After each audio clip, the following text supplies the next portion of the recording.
Hi, guys. Thank you for stopping by again here on Simply Lancy. I really appreciate you taking the time to listen to my content and continue to support me. I know this is a fairly new channel and I'm trying to get it off the ground, so I do appreciate you. If this is your first time, I hope you find something of value in here. If you are a returning subscriber, I appreciate you. I thank you. I plan to grow and I plan to continue to develop. So I really thank you for taking a ride with me on this journey. So today's video, I was actually at home just a few minutes ago. I was in the kitchen, and moments like this is when I reflect back a lot. When I'm alone, I'm usually in the shower, I'm doing makeup, or I'm in the kitchen. Basically, the moments where I am alone and I have time to reflect. It's like quietly, right? But I was in the kitchen about to prepare me a salad for lunch, and I just was unboxing something that I ordered, and it reminded me so much of my grandmother. And if you know anything about me, you know how much I love my grandmother. As much as I talk about my grandmother, you would think I don't have a mom, and I do have a mom, and a mom that I love very much, a supportive mom, a mom who is a sweetheart. Sometimes I wonder how she gave birth to me because we are so different. But she is adorable. However, my memories lies with my grandmother, and I'm going to give you a story here that probably will explain a bit much of why that is. But anyway, so my grandmother is the person that just is my, oh my God, do you, have you had it to where you've had maybe a person, a thing, it could have been a job, it could be a person, it could be something in your life, and you've enjoyed it. You had a good time with it, but you honestly did not know the value of what you had until it was gone or you were removed from it. If you've had that experience, I will say for me, take that about maybe 100 times, whatever that feelings may have been for you. And I'm just guessing, I don't know what it was like for you.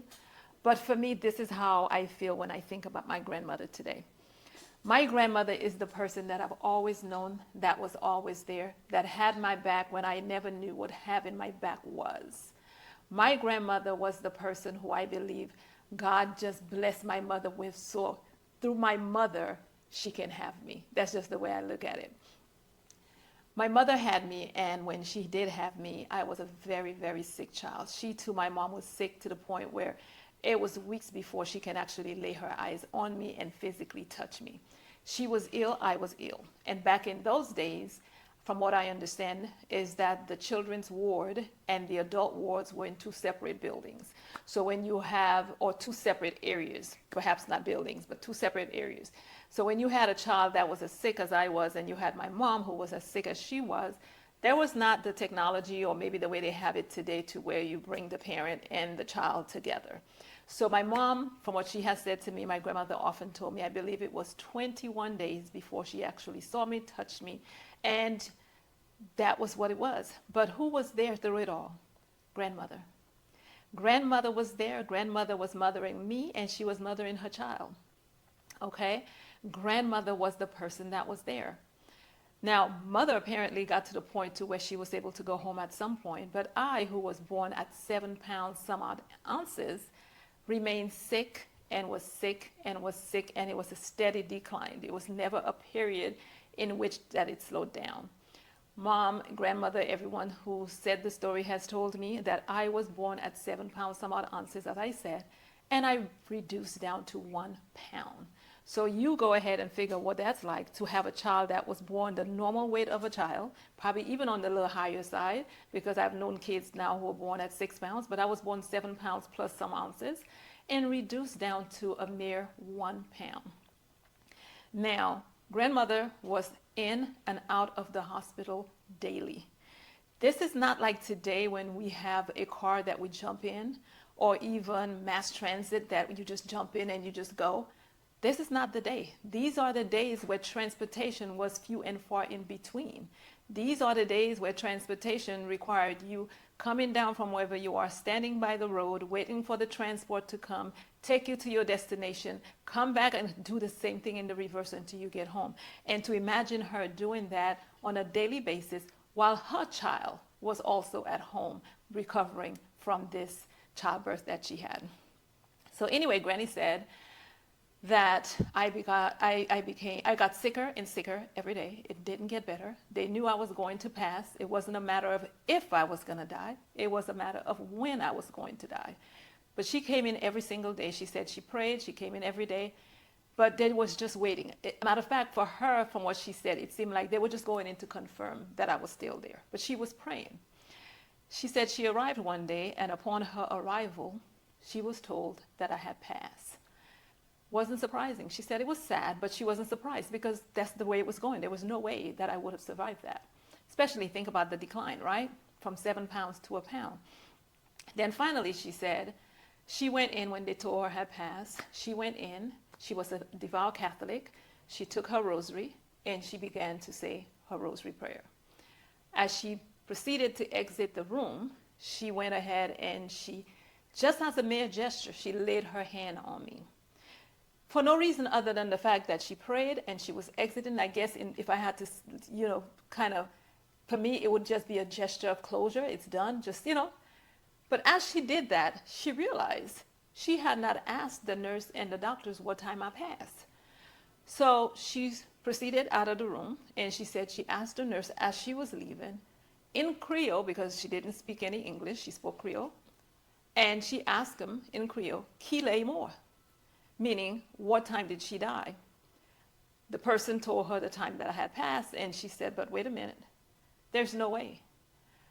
How she could have died at that time, and she's only a pound and her body is not cold. So she said, the lady looked at her and said, huh? She said, but no, she died. Grandmother is saying to her, or said to me, what she said to the lady was, I'm not disputing the fact that she's died. She said, because CEO, you had absolutely no signs of life. She called me CEO if I hadn't said that already. You had no sign of life, right? Absolutely none. Nothing, other than the fact that when I touched you, you were not cold enough to have been gone at the time that she told me that you were gone. So, of course, they continued to tell her, no, no, no. So they went ahead. She insisted on having the doctor come into the room.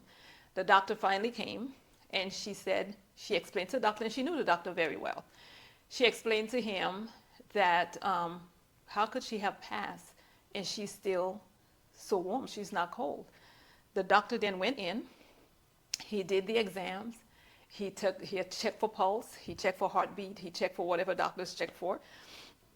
And the doctor told my grandmother that she's dead. Grandmother said, I'm not disputing that. You guys keep saying she's dead. I'm not saying she isn't. What I'm saying to you, there's no way she could have died at this time and this many hours has gone by and her body is still warm. Her finger is not stiff. There's nothing stiff about her. So they said whatever they had to say. And remember, she doesn't speak English. Okay? So they said whatever they had to say. And she said she looked at them and they were looking at her. Her own words, yoga, they went como fu. They looked at me like I'm stupid, right? And she said she looked at them, they looked at her, and she looked at me laying there, and she told the nurses and the doctor in the room, "Si mo naitewe. If she's dead, I will bury her." And grandmother picked me up from wherever they had me, with the blanket that was around me, wrapped me, wow, wrapped me up, and she basically went out, waited for the transport, and went home. Guys, every time I say that, and I say it so often to my husband, I don't know why I keep repeating it, he knows the story, I choke up, right? But anyway, she said, Seal, and I'm saying it in English, she said all of this in Creole. She said she was so scared. She said she was scared not for her, but the fact that she was bringing me home and my mom was home. And she's going home with this child the doctor says is dead. And she said there was no air coming out of your nose that she could feel. There was no heart rate that she can feel, heartbeat rather, pulse rate that she can feel. She said the only thing is that you were warm. You were not cold. And she couldn't understand how is it that I could be dead and I'm not cold. She's like, at 1 pound, your body would have immediately started just settling in, right? She's like, bury the dead before. They do that all the time, And she literally could not understand that. But she said she got home. She took me home. She said she was terrified. No one couldn't even really tell she had a little baby on her because I was just a mere little somebody, right? She got me home, she said, and there was a man that, and I remember him until I left the island because I stayed under his care until I pretty much left the island. He was a man who was what we would call a naturopathic doctor. And my grandmother, within her rights, was more or less the same. And I think most of the older people in the Caribbean at that time were. They all they used was natural medicine. They were not into the traditional medicine as we have come accustomed to. So she said that she called for the man. Mr. Salton was his name. She sent for Mr. Salton. I think that's the name. Or Alton. Salton or Alton? Oh my gosh. I think, I'm not even sure. I want to say Mr. Salton or Mr. Alton. I can't remember. But she called for the guy. And he came. And when he examined me, he told he looked over me over. And he told Granny in Creole that I am not, he said, she's not dead, but she's not good. That child is sick. Granny said, but she's not dead. So when she said that I was dehydrated, completely dehydrated. She was not even trying to bring me back to life. She wasn't sure what she was doing. She said all she knew is that I had not drank. She took me out. It had been a couple of hours and she took me from where I was. And I wasn't latching. I had nothing else. So what she did was she took a cup of water and added sugar to the water and took her finger, stirred it into the sugar water, and would take her finger and put it all to my mouth to try to get that sugar inside of me. What the sugar would have done to this day, I never asked that question. But she wanted to get that sugar inside of me just to kind of help, I guess, bring me out of whatever I was in. She said that then because I was so dehydrated and I was not latching, they couldn't put anything in my mouth for fear that I would choke because, of course, I had no signs of anything. So her and this gentleman would then go ahead and get water with other little minerals or things that they had and herbs or whatever kind, very mild form, and would take the cloth diaper, put the cloth diaper within the warm water with whatever the concoction was. And they would take my body and wrap the cloth diaper around me. And her thing was, if I couldn't take the water internally, my skin somehow would help absorb the water to help keeping me from dehydrating. They did that throughout the day, almost every day, she said. And she said that the week passed and my color started coming in. My mom used to often tell me that when I was little, they would tell her that I had the most beautiful skin because I had what was called, they call like the penny, the copper penny. My skin was like the copper penny. So Granny said my color started coming in and the color was just becoming more radiant, like more alive, right? That was really just the sign. I wasn't sucking on anything. I was not eating. I was not crying. I was not doing anything. She then said that a couple of weeks went by and she said of them doing the same ritual they're doing. And this guy, the man, used to do massage points, like under my feet, massage certain points under my feet to help stimulate whatever he was trying to get stimulate. And Granny said they used to just take me and pull me. And I remember right before I came here, I recalled I was already at that time 13, where they would pull me and stretch me and lift up my head and turn me and do all this thing, right? I remember that before, and probably why I'm such a sucker for a good massage to this day, but I remember that. Anyway, she said a couple of weeks went by after them doing all of that, and she said she saw merely movements under my eyelid. And that was the first sign that she literally saw that I had made just on my own, besides the faint breathing that initially came through. But she said just signs under my eyelid. And I think about a month later or sometime thereafter, I'm not sure about the timeline, 100% of the timeline, but she said that I did two things. She said, Seal, you did two things. She said, one, you had a very faint bowel movement, very, very faint. And the only way they can see it is because of the white cloth diaper, right? And then two, she said, you cried. Not loud, by no means, but you cried. And she said that was the most beautiful sound that she had ever heard. And there are times I would just be running my mouth, and I remember her telling me, as much as you run your mouth and get on my nerves with you running your mouth is always running. She said, I will never forget how much I prayed for that mouth of yours, how much I prayed for you to cry, how much I prayed for you to make a sound, how much I prayed. She said, Theo, I prayed, I prayed, I prayed. And yeah, she said, I prayed, I prayed, I prayed. So when you made that sound and that little cry that you made, although it wasn't even that loud, but it was the most beautiful sound she said she had heard. But she said all that did was encourage her to continue, continue, continue. And she gave me every bush tea. I was not the child who latched onto my mother and had milk, never did that. I was the child who grew up on the bush medicine. I'm the child who grew up on the bush tea. I don't know that I ever consumed milk from my mother's bosoms. I honestly don't. I never asked for that, but I remember grandmother saying that I never latched. Um, then she said that just propelled her into movement to where they worked. They worked, they worked. I think every old person in her circle worked on me at one point or another. And she said, she said 9 months later, and I never really knew if it was 9 months later or was I 9 months. And I just got that clarified with my mother in June of this year. We had went out to celebrate her birthday, and I asked her, I said, when Granny took me to the doctor at 9 months, was I 9 months or was it 9 months from the day she took me from the hospital? My mother said I was 9 months old. And so Granny took me to the hospital for my 9 month checkup to the same doctor. And I know the doctor's name, but I'm not going to call the man's name on here. And I think he's long past, and he was a renowned doctor on the island. Everyone knew him. And I continue to go to him until I came here, right? But Granny went back, took me in for my 9 month checkup. She said when the doctor saw me, he said to her in Creole, I don't know where you got that child from, but that's not the same child that left the hospital. Granny then turned to him and said, well, it is her. And the reason I know it's her, and the reason you should know it's her, is because her father is not from here.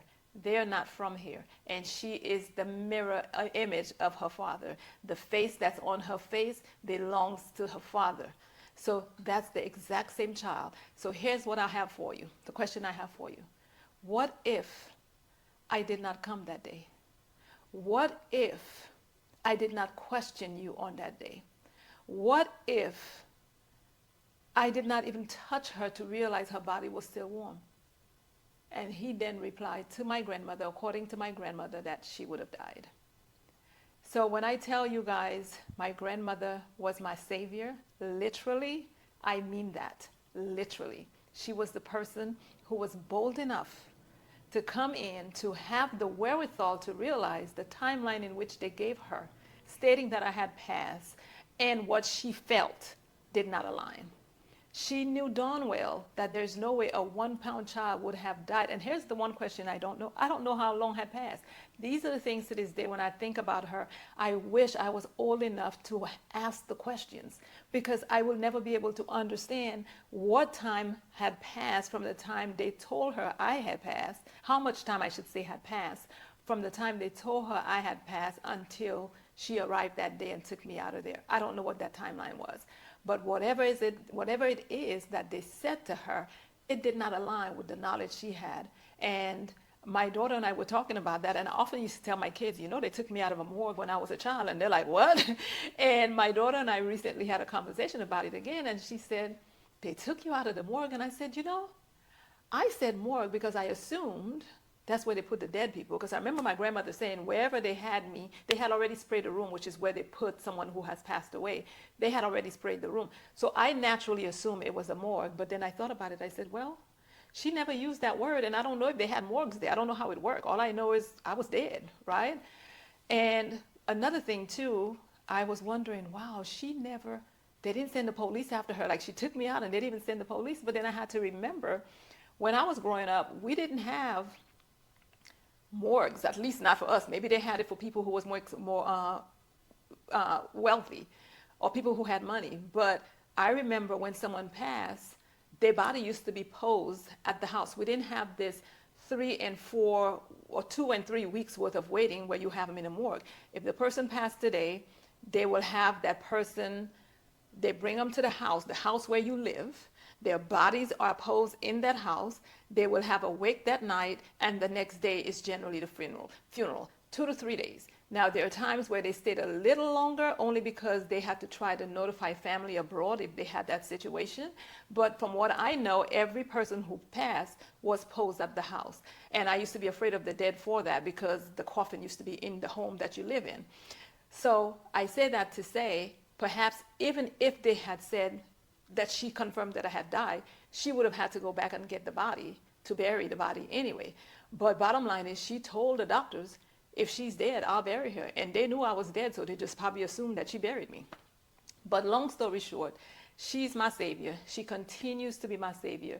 She is that person who nursed me. And I remained a sick child. I was sick and sick and sick. I had asthma. I was a very asthmatic child, and I used to have seizures really bad. And I have a story about the very last time I remembered having a seizure, and where I feel what I know, well, what I experienced and what I think happened. That's for a whole nother video, and if you want to hear about that, please put that in the comments. But grandmother pretty much was the person who walked in, did not believe what it is she was being told, because her experience with what she knew of people's body as they pass and the transition that it goes through was no way that it made sense to her that I had passed for as long as they were saying I had passed, and my body had not conformed to the changes that she expected.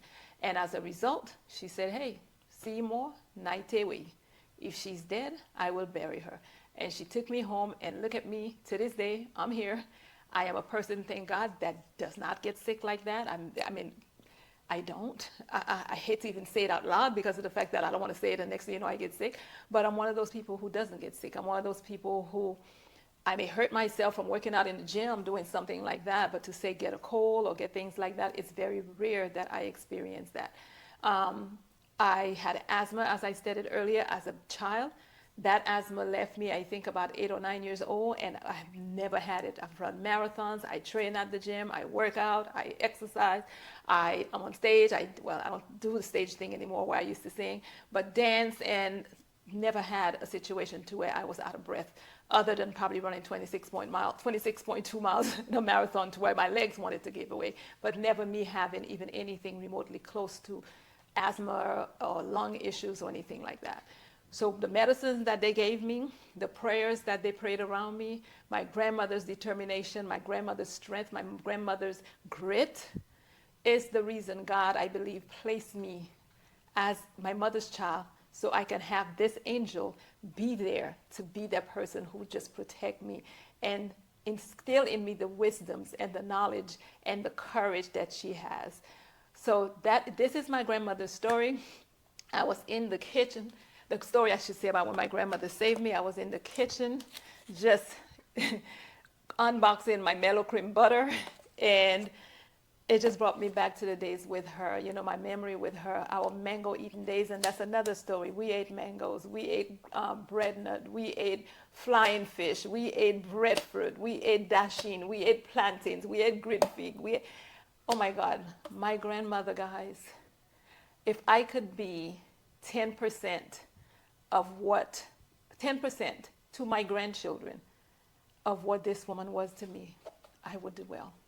I would do well. And I'm working very hard at that. And thank God I have beautiful grandchildren. And I have a granddaughter, only one, that I love. I love all three of them. But her, when I look at her, she reminds me so much of myself. And I just want to be to her as much as I can what my grandmother is and was to me. I don't know if I said it, but my grandmother passed away 31 years ago this year. And what they didn't realize, when she passed away, I was pregnant with our last child and our last daughter, and I was unable to travel to the Caribbean to her funeral. And back in the day, we didn't have cell phones and all the things that we have available in FaceTime and WhatsApp and all of that as we have today. So when you call, it was very expensive, and very few people had landlines. We didn't have cell phones. But bottom line is, my mom went down, everybody went down, my cousins went down. I was unable to travel because I was pregnant. And so I called to find out when the funeral was. I called my uncle's house, was one of the only home I knew that had a landline phone. And when I called, my uncle's wife told me that her funeral was going to be on my birthday. She didn't realize it was my birthday. She gave me the date. And I was like, wow, they're burying her on my birthday. I almost was sad. I was like, and when it was all said and done, and my mom returned, I said, y'all buried Granny on my birthday? She was like, I didn't even realize it was your birthday. And of course, she lost her mom. She's not in the right frame of mind. She said it was after everything was over that I even realized that that was your birthday. But then I realized, to me, that was such a momentous feel to me, like she was here, she protected me, and the day that she died, and the day that she actually departed, her physical body was put into the ground, dust to dust, right, was the day on my birthday, and no one around me even realized that it was my birthday.